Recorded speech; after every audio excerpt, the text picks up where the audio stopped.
ሲመስለኝ አብዛኞቻችሁ ፖፕ ላይቭ አሁን ላይ ያለበትን ሁኔታ ማወቅ ትፈልጋላችሁ። በወሬዎቻችሁ መካከል እንደሚገባይ ከሆነ ፖፕ ላይቭ አሁን ላይ ያለበትን ደረጃ ወይም ምን አይነት ደረጃ ላይ እንዳለ አጠር አድርጌ ልንገራችሁ። ከዛ በፊት ግን አንድ ነገር ልንገራችሁ። እኔ ከፖፕ ላይቭ በኋላ ወላሂ ነው የምላችሁ ወደ 10 ምናምን አፕ አሁን የቆጠርኳቸው ወደ 10 ምናምን አፕ ሞከርኩኝ። ያለምንም ኢንቨስት የሚሰሩ ስራዎች አሁን እንደ ትሬድ ምናምን ሳይሆን ብር አውጥታችሁ የሚሰሩ ስራ ሳይሆን ያለምንም ኢንቨስት ሰዎችን ኢንቫይት በማድረግ ሊሆን ይችላል፣ ታስክ በማሰራት ሊሆን ይችላል። እንደዚህ ያለምንም ኢንቨስትመንት ኔትወርካችንን ብቻ ተጠቅመን ስልካችን ብቻ ተጠቅመን የምንሰራ ስራ ወደ 10 ምናምን ስራ ሞከርኩኝ። ወላሂ ነው በጣም አሰልቺ ናቸው ከምላችሁ በላይ። ሰዎችን ኢንቫይት አድርጋችሁ የሚሰጧችሁ ገንዘብ ሀታ እንኳን ቬሪፋይ ያስደርጋችሁ በመታወቂያ በናሽናል አይዲ ምናምን አስከፍታችሁ ምናምን እንኳን ትንሽ ገንዘብ ነው የሚሰጣችሁ።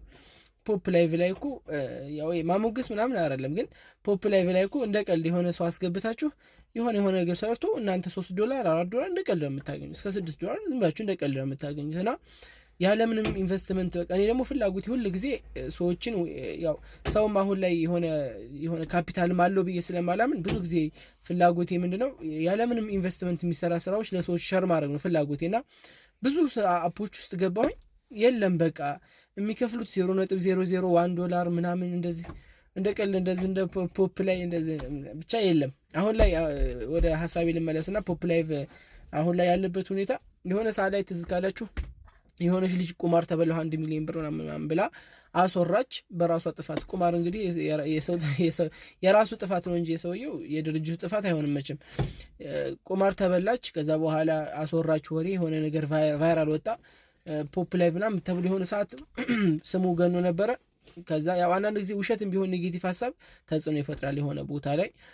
ከዛ በኋላ ትንሽ እየቀዘቀዘ ማሳየት አመጣ። ቲክታከሮች ነበሩ ስማቸው እየጠፋ አሁን ፎንቲ ምናምን ካስታወሳችሁ የሆኑ ሰዎች ስሙ ማጥፋት ጀመሩ ምናምንና ያው ለስማቸው እነሱ መጨነቅ ስላለባችሁ ትንሽ ገሸሽ የማለት ነገር አሳዩ። እያለ ትንሽ የመቀዝቀዝ ባህሪ አሳይቷል እውነት ለመናገር። ፖፕ ላይቭ ግን ምንም ማለት እኔ ገብቼ የሆነ ሰዓት ያወራኋቸው ነበር። የሆነ ሰው ቀነሰ ብዬ ባሰብኩበት ሰዓት ገብቼ አድሚኖቹን አወራኋቸው። እንዴት ነው ኢትዮጵያ ላይ ያለው እንቅስቃሴ ሰው በጣም እየቀነሰብን ነው ምናምን ብዬ ሳወራቸው ምንም እንቅስቃሴ ማለት የተፈጠረ ነገር የለም። በቃ ላይቭ ስትሪሙም እየተደረገ ነው፣ ድርጅቱ የሚፈልገው ነገር እየተደረገለት ነው በሰን ስርዓቱና አሉ ጊፍተሮችም አሉ፣ ላይቭ ስትሪም የሚያደርጉ ሰዎች አሉ። ሁለቱን ካገናኘሱ ትልቅ ወደ አላማው ሐሳቤ እንዳልቀየር እንጂ ምንም የተፈጠረበት ነገር እንደውም ከፖፕ ላይቭ ላይ አምና ከነበረበት ወይም እኔ ስገባ በነበረበት ሁኔታ ሳይሆን አሁን ላይ ብዙ አፕዴቶችን አድርጎ በጣም ብዙ ነገራቶች የተፈጠረበት አፕ ነው እና እውነት ለመናገር አሁን ላይ ብዙ ሰዎች አቋርጠዋል። በብዙ ተጽዕኖ በብዙ ምክንያት ብዙ ሰዎች አቋርጠዋል። ግን አላቋርጥም የፈለገ ቢሆን በቃ እዛ አፕ ላይ እንደው ሙትት ትላታለሁ እንጂ ስኬታማ ሆናለሁ ብሎ ስግጥ ብሎ የያዘ ሰው አሁን ላይ ስኬታማ ነው። በቃ ይሄ የማልዋሻችሁ ሁኔታ ነው። ምንም አሉ ከፈለጋችሁ ላይቭ ላይ ላገናኛችሁ ይችላል። እኔ ስላወራሁ ብቻ ሳይሆን ላይቭ ላይ መታችሁ ብታያቸው እናንተ ያቋረጣችሁ ሰዎች ባቋረጣችሁበት ሰዓት የነበሩ ልጆች አሁን ላይ መታችሁ ብታያቸው ኤ ገብተዋል፣ ሱፐር ገብተዋል፣ ቢ ገብተዋል። ሌላው ቢቀር በቀን በቃ ዝም በ3000 4000 ብር እስከ 10000 ብር ያገኛሉ ተስፋ ስላልቆረጡ ማለት ነው።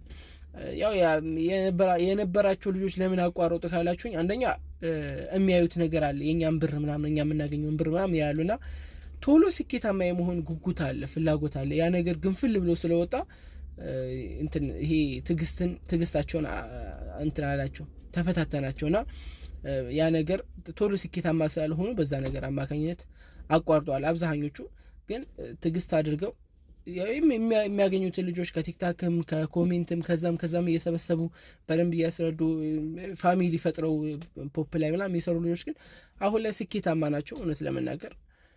አቋረጠ ፖፕ ላይ አይደለም ማንም ሰው አቋርጦ አይደለም ተጽዕኖ ፈጣሪ የምንባለው እኔ የሆኑ ሰዎች እንኳን ብናቋርጥ ፖፕ ምንም ዓለም አቀፍ አፕ ነው መቀጠል አይቀርም ነገር ከነገ ወዲያ።